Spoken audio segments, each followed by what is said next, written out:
느헤미야서 오늘 본문을 묵상하면서 특별히 17절이 마음에 들어왔습니다. 17절을 제가 먼저 한번 읽어드리고 말씀을 이어가도록 하겠습니다. 후에 그들에게 이르기를 우리가 당한 곤경은 너희도 보고 있는 바라. 예루살렘이 황폐하고 성문이 불탔으니 자 예루살렘 성을 건축하여 다시 수치를 당하지 말자 하고. 아멘. 다시 수치를 당하지 말자. 이 말씀이 바로 제게 주시는 말씀이고 또 우리에게 주시는 말씀이라고 생각이 들었습니다. 수치를 당하지 말자. 지금 수치를 당하고 있다는 것이죠. 지금 수치를 당하고 있으니까 다시는 수치를 당하고 있지 말자. 곰곰이 생각을 해보았습니다. 지금 내가 무슨 수치를 당하고 있을까? 나에게 수치스러운 모습이 있다고 하면은 어떤 모습일까? 그런 생각을 해보았습니다. 좀 생각해 보니까 그냥 단순하게 정리가 되어지더라고요. 나는 목사니까 목사다움이 없어지면 그게 가장 수치스러운 일이다. 여기에 재직들 많이 계신데 장로다움이 없어지면은 그게 가장 수치스러운 일이 아니겠습니까? 집사와 권사가 가장 수치스러운 일은 집사다움, 권사다움이 없어진다면은 그게 가장 수치스러운 일이겠지요. 좀 더 나가서 사람이 가장 수치스러운 것은 뭘까? 사람다움을 잃어버리면 그것이 가장 수치스러운 거겠죠.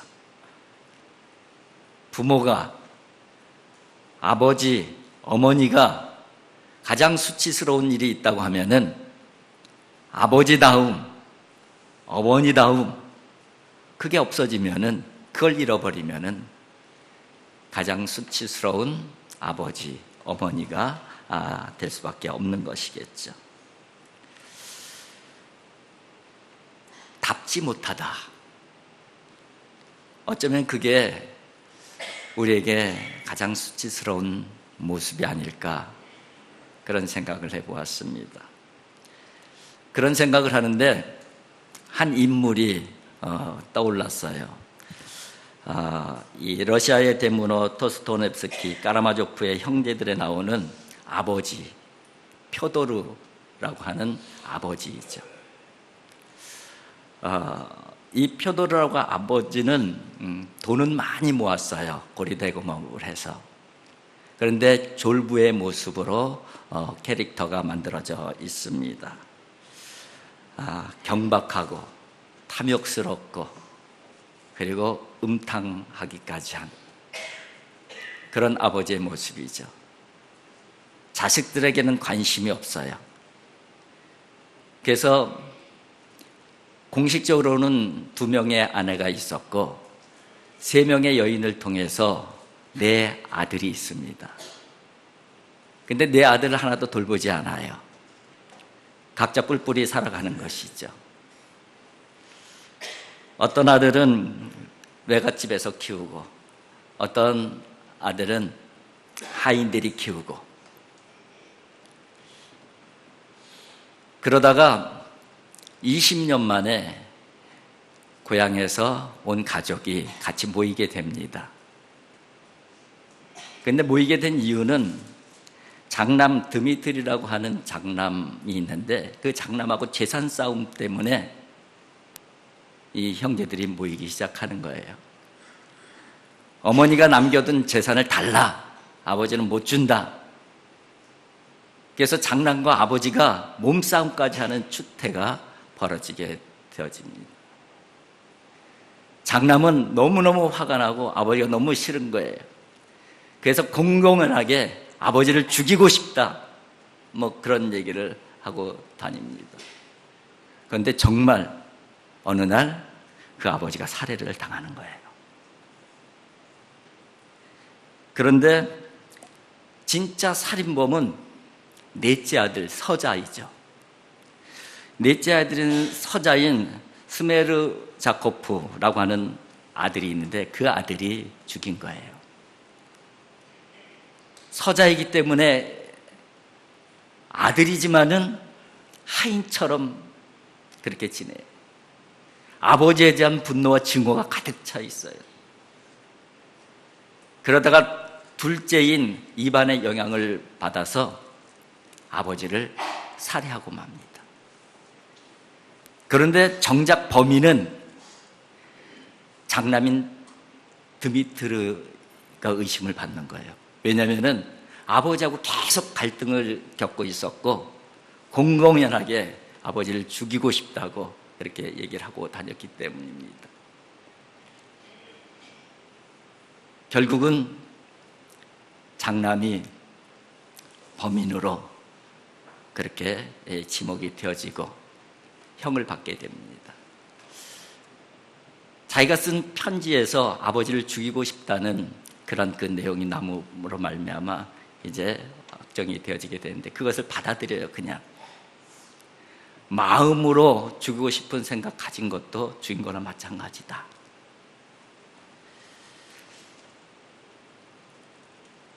아버지라고 하는 사람이 아버지는 아버지인데 아버지 다음이 전혀 없는 그 한 아버지가 여기에 나오고 있는 거예요.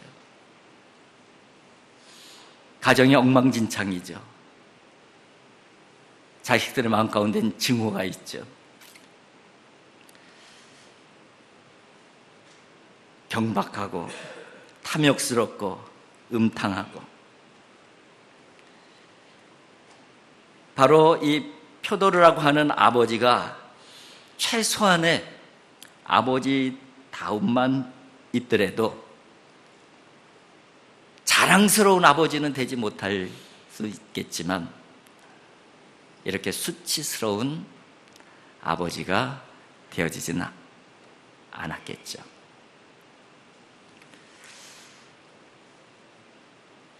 그런 것 같아요. 아버지가 최소한의 아버지 다움이 없다면은 그게 바로 수치스러움이잖아요. 마찬가지로 서두에서 말씀을 드린 것처럼 목사가 최소한의 목사 다움이 없으면은 수치를 당하게 되는 것이죠. 장로나 권사나 집사나 성도나 마찬가지 아니겠어요?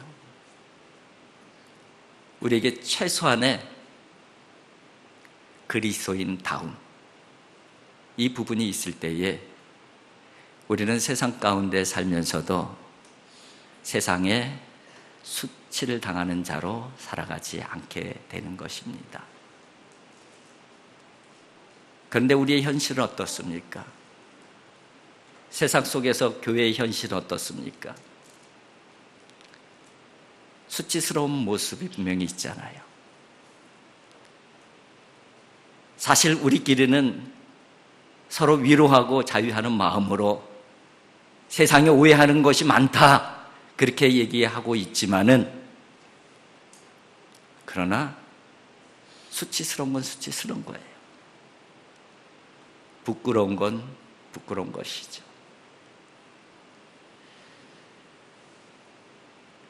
그의 다음이 없어졌기 때문이 아닐까, 그런 생각을 할 수밖에 없는 것입니다. 교회가 뭡니까? 교회는 부름받은 사람들의 신앙 고백이에 하나님께서 친히 세우신 신앙 공동체입니다. 주님의 몸된 교회로 성경은 소개하고 있어요. 주님의 지체로 그렇게 성경은 소개를 하고 있습니다. 교회는 세상의 어떤 이익단체하고 완전히 다른 공동체예요. 세상의 어떤 기업 같은 그런 거하고는 완전히 차원이 다른 그런 공동체라는 것이죠. 그렇기 때문에 사람들이 만들어낸 어떤 이익단체나 기업이나 이런 것들하고는 다른 모습이 있어야 되는 거예요.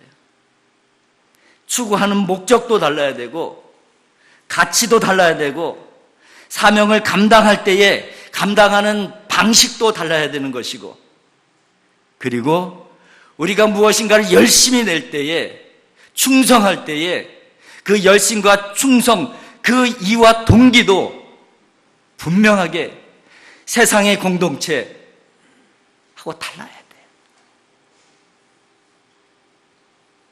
그런데 왜 교회는 수치스러운 모습으로 그렇게 존재할 수밖에 없는가? 세상 사람들이 볼 때는 비슷하다는 거예요. 교회 너희들이 추구하는 그 목적이나 가치라는 거, 삶의 방식이라는 거, 우리하고 뭔가 다르냐? 아니, 너희들이 더 하지 않냐? 그렇게 얘기하고 있는 거예요. 그렇게 얘기해요.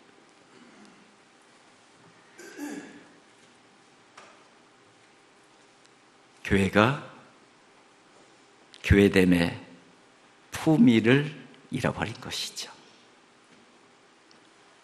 그래서 오늘날의 교회는 수치를 당하고 있습니다.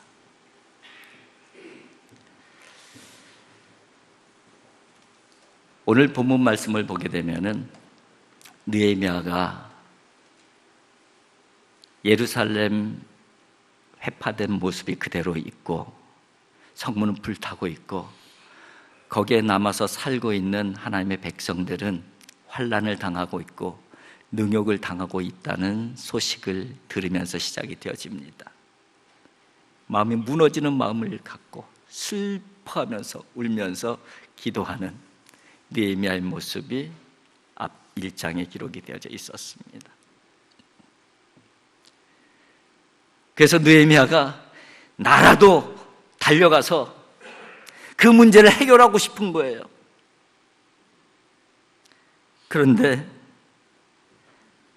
참 어려운 부분들이 많은 것이죠. 근데 결국은 달려가잖아요.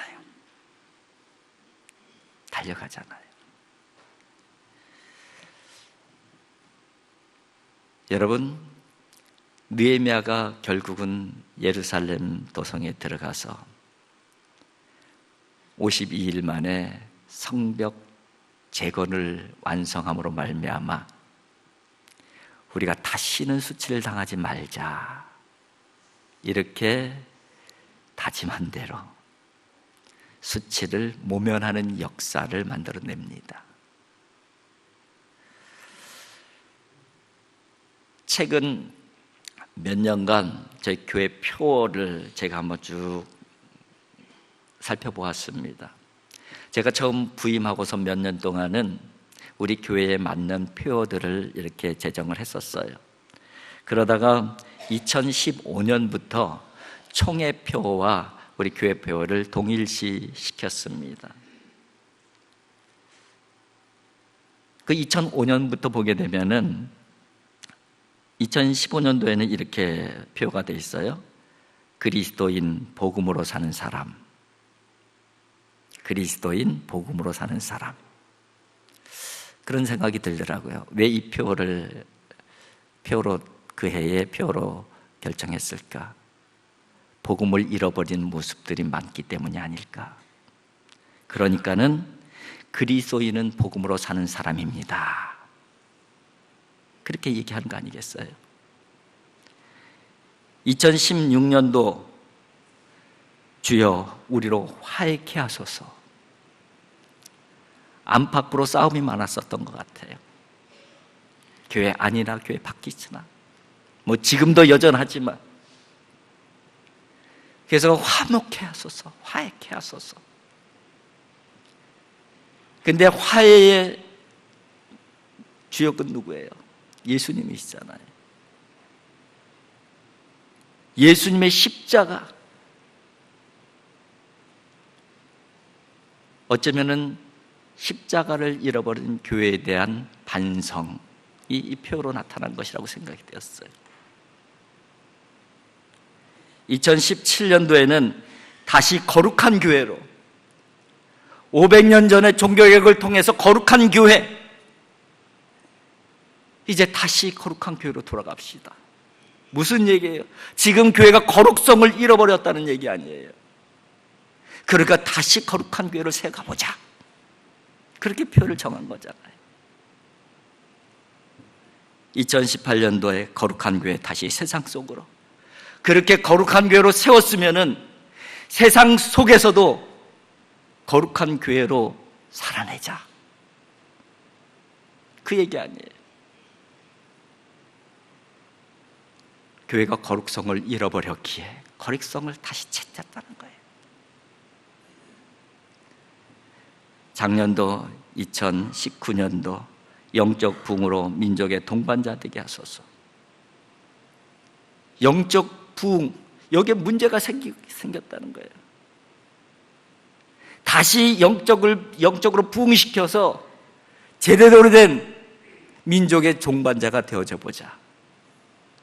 우리 한국교회 초대교회 독립을 위해서, 나라와 민족을 위해서 목숨을 바쳤던 믿음의 선진들처럼 우리들도 영적으로 다시 부흥해서 이 민족의 동반자가 되어보자, 그 얘기였었잖아요. 올해는 뭡니까? 말씀으로 새로워지는 교회. 반대로 생각하면 뭐예요? 말씀이 없다는 것이죠. 말씀을 잃어버렸다는 거예요. 그러니까 말씀을 되찾아서 새로움의 역사를 다시 만들어 보자는 거 아니겠어요? 쭉 살펴보니까 그 내용들이 어떤 내용들이냐면 복음, 십자가, 거룩성, 영적 부흥, 말씀. 신앙에 있어서 아주 중요한 요소들이에요. 우리를 보호하는 신앙의 성벽이 있다고 하면은 이것들은 신앙의 그 성벽을 쌓아가는 하나하나 벽돌들이에요. 말씀의 벽돌을 쌓아가고, 영적 부흥의 벽돌을 쌓아가고, 거룩성의 벽돌을 쌓아가고, 십자가의 벽돌을 쌓아가고, 이렇게 자꾸 벽돌을 쌓아감으로 말미암아 우리 신앙의 성벽이, 견고한 성벽이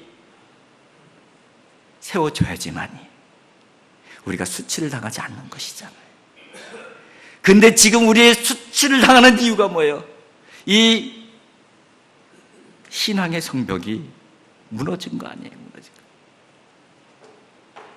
그러니까 안팎으로 수치를 당하는 모습이 나타나는 것이 아니겠습니까?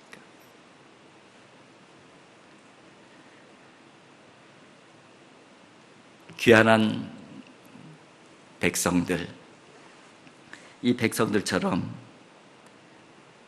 우리들도 바로 무너진 성벽에 대한 문제의식을 가지고 올 한 해를 살아보자는 거예요. 말씀으로 무장하고 힘을 얻어서 회복돼야 될 것을 회복해보자는 것이죠. 정말 새로워지는 교회가 한번 되어보자는 것이죠.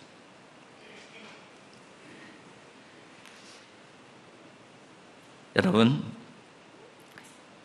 이스라엘 백성들, 귀환한 이스라엘 백성들을 보면은요, 사실은 이 성벽 재건이 얼마나 중요했는지 다 알고 있었어요.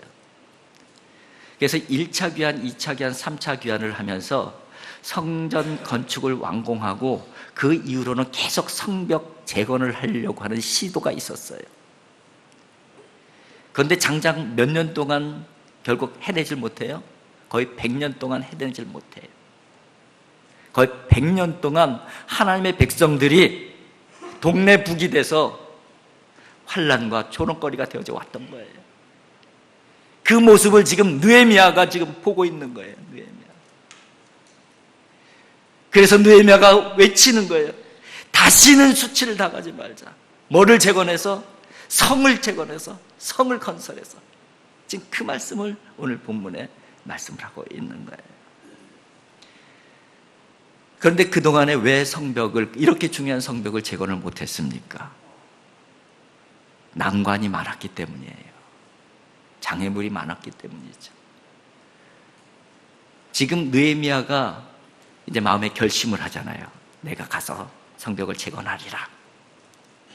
그런데 처음으로 다가온 엄청난 난관이 뭐였었냐면은 왕이었어요. 왕. 페르시아의 왕 아닥사스다 왕. 이 아닥사스다 왕은 하나님을 알지 못하는 왕이에요. 그리고 아닥사스다는 잔인하고 난폭하기로 소문난 왕입니다. 더군다나 이미 에스라 시대에 성벽 재건을 시도했다가 그 이방 족속들의 음해로 말미암아 룸이라고 하는 지방 장관이 아닥사스다 왕에게 조서를 올려요. 지금 유대인들이 성벽을 재건하려고 하는데 절대 허락하면 안 된다. 왜냐하면 저 유대인들은 역사를 보시면 알겠지만은 계속해서 반란을 일으킨 족속들이다. 반골 기질이 있는 족속들이다. 저들이 성벽을 재건하게 되면은 왕에게 큰 걸림돌이 될 것이다. 왕에게 대들 것이다. 그런 내용으로 조서를 보내서 왕이 쭉 찾아보니까 정말 그렇더라고요. 그래서 왕이 이미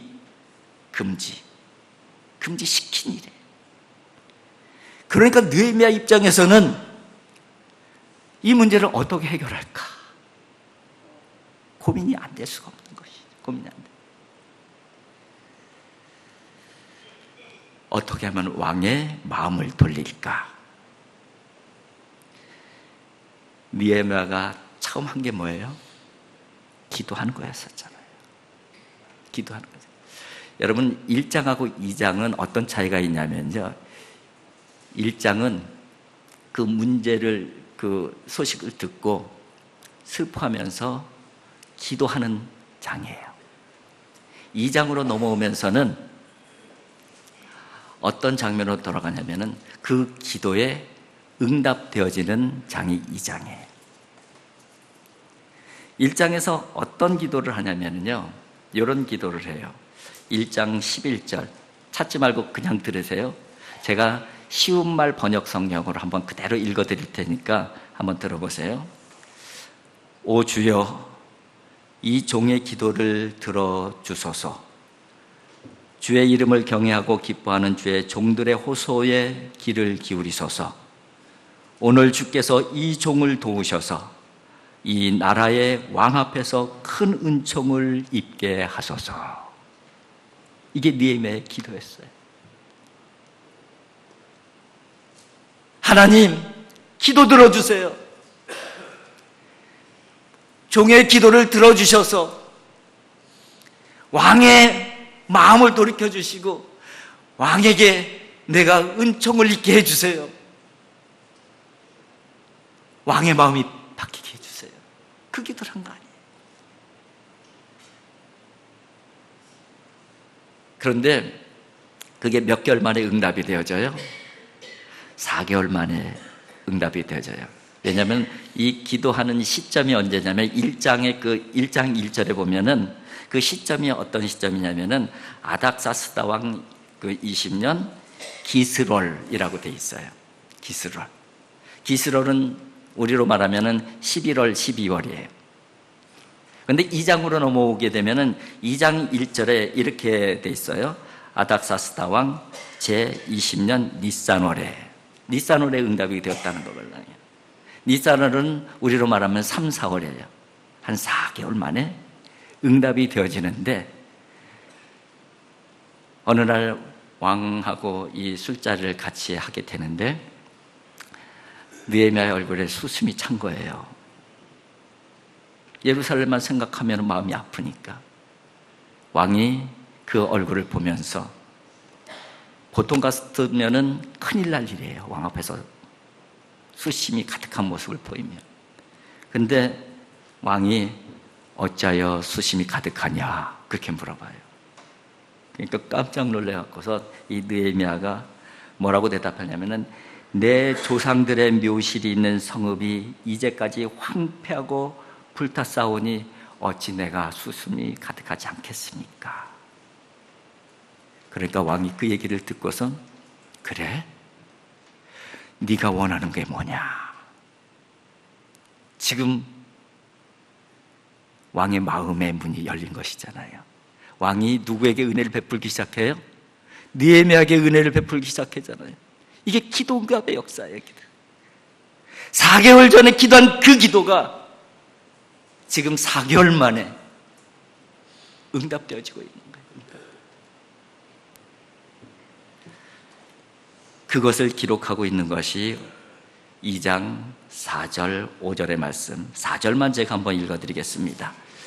왕이 내게 이르되 그러면 내가 무엇을 원하느냐 하시기로 내가 곧 하늘의 아버지께 목도하고 왕에게 아뢰되 왕이 만일 좋게 여기시고 종이 왕의 목전에서 은혜를 얻었사오면 나를 유다 땅 나의 조상들의 묘실이 있는 성읍에 보내어 그 성을 건축하게 하옵소서. 허락을 하잖아요.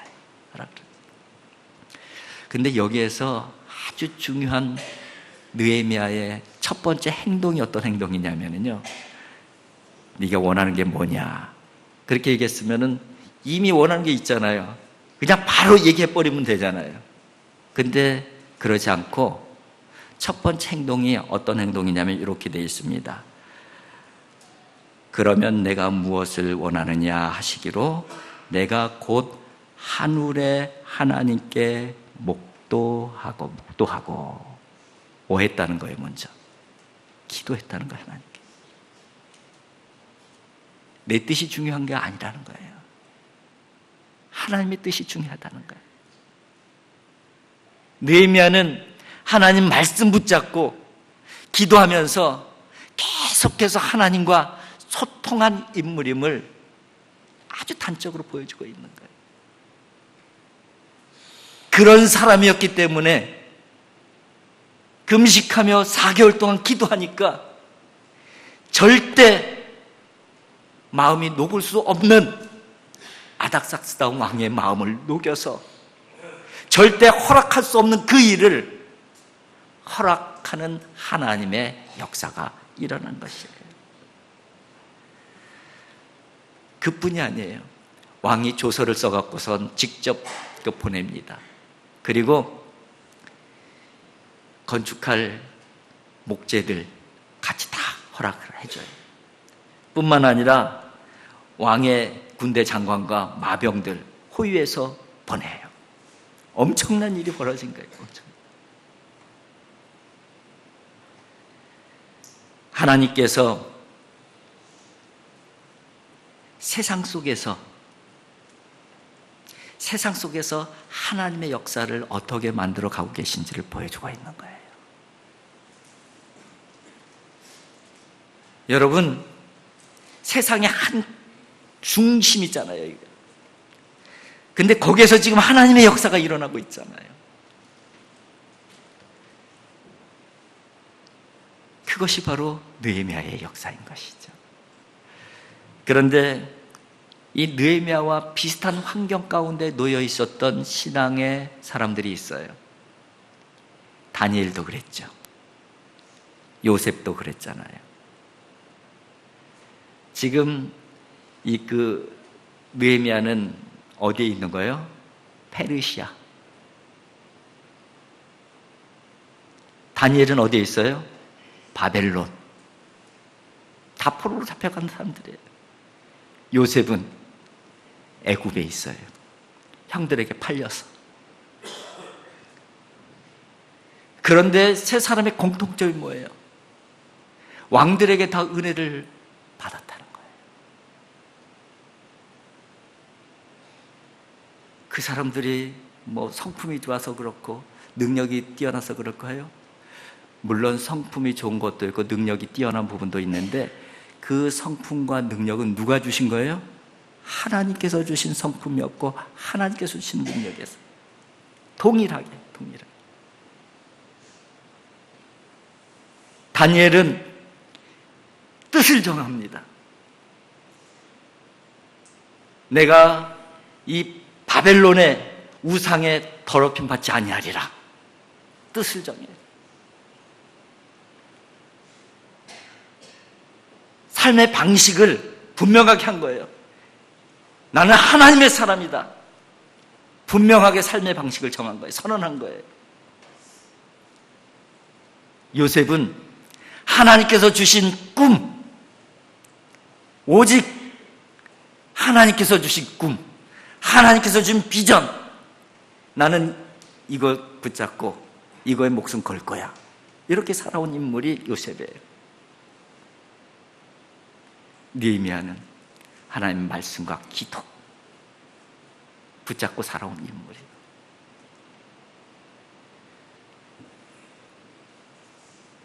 그런데 이런 사람들에게 하나님께서 선하신 도움의 역사를 만들어 주신 것이죠. 오늘 그것을 표현하고 있는 것이, 그 은혜의 역사를 고백하고 있는 것이 바로 오늘 본문 말씀 18절의 말씀이에요. 18절 같이 한번 읽어보겠습니다.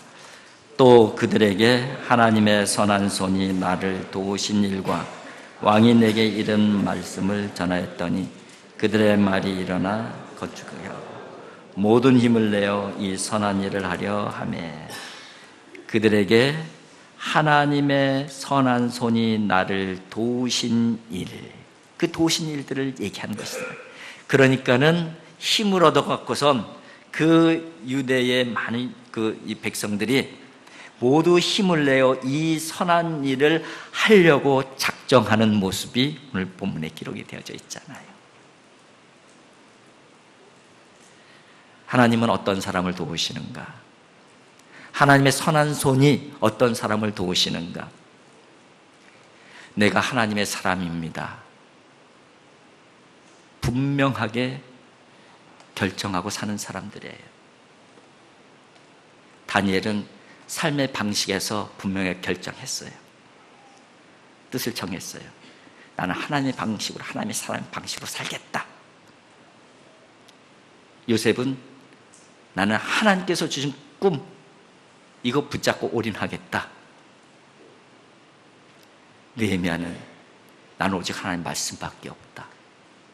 기도로 살겠다.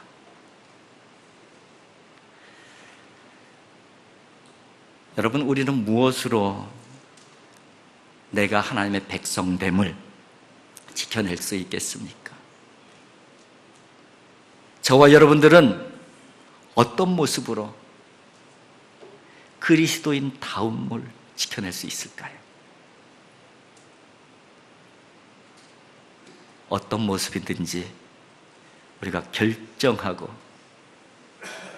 그리스도인 다움을 지켜내면 하나님의 선하신 도움의 역사가 시작이 되어지는 것이죠. 내가 이루는 역사가 아니잖아요. 느헤미야가 이룬 역사가 아니에요. 지금 느헤미야의 고백은 어떤 고백이에요? 하나님의 선하신 손의 도우심, 그로 말미암아 이루어진 역사라는 것을 고백하고 있는 거예요. 올 한 해 마무리할 때에 이 느헤미야의 고백이 저와 여러분들의 고백이 되어질 수 있기를 주님의 이름으로 축복을 드립니다. 하나님의 선하신 손이 나를 도우셨습니다. 하나님의 선하신 손이 우리를 도우셨습니다. 하나님의 선하신 손이 교회를 도우셔서 이렇게 새롭게 되었군요. 이 고백이 우리의 고백, 또 교회의 고백이 되어질 수 있기를 주님의 이름으로 축복을 드립니다. 기도하겠습니다. 사랑의 아버지 하나님, 감사합니다. 아버지 하나님,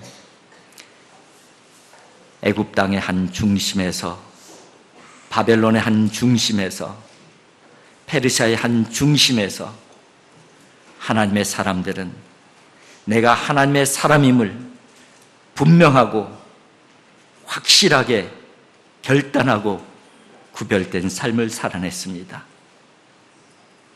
하나님의 선하신 손이 그들과 함께 하심으로 말미암아 하나님의 놀라운 구원의 역사를 만들어 가셨습니다. 하나님, 이 땅의 교회들이 더 이상 수치를 당하지 않게 주시옵소서.